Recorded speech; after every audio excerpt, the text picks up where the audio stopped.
әлеуметтік желілерде жиі талдау барысында Абдулла Зуфар атты уағызшы жиі кездеседі.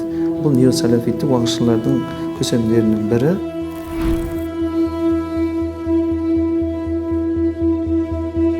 Зофир Ғаффоров, лақабаты Абдуллох Зуфар. Өзбекстанның ішкі істер министрлігі халықаралық террористік ұйымдарға адам арбаған Зуфарға іздеу салды. Абдулла Зуфар Өзбекстан Республикасының азаматы.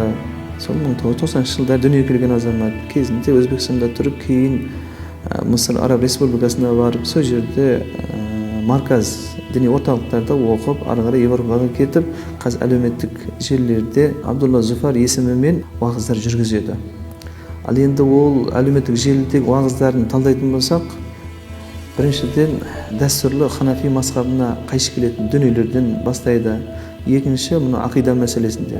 Енді сенім мәселесінде дәстүрлі Абу Мансур Матурidi ақидасына жағымсыз көзқарастарын білдіру арқылы, Құранда пайғамбарымыздың хадисінде келетін діни термин сөздерді бұрмалау арқылы, зайырлы демократиялық мемлекет болсын, бұл ешқандай ислам мемлекетіне жатпайды.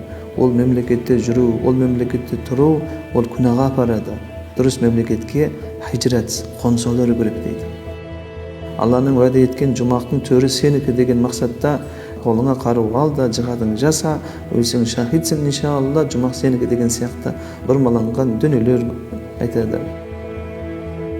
Көп ұлтты мемлекет болғаннан кейін этникалық өзбек ұлты бар. Өзбек тілді жастарымыз мынау ақиқатты айтып жатыр, шынайы уағызшы осы екен деп, соның ықпалына түсіп, нәтижесінде Ауғанстан жері болсын, Вазиристан болсын, Сирия болсын, мемлекеттеріне хижрат жасап, сол қарулы қақтығыстан бірақ шығып жатқан жағдайда жиі кездеседі. Бұл азамат радикалды уағызшы, оны тыңдау қылмыстық жауапкершілік қаралған.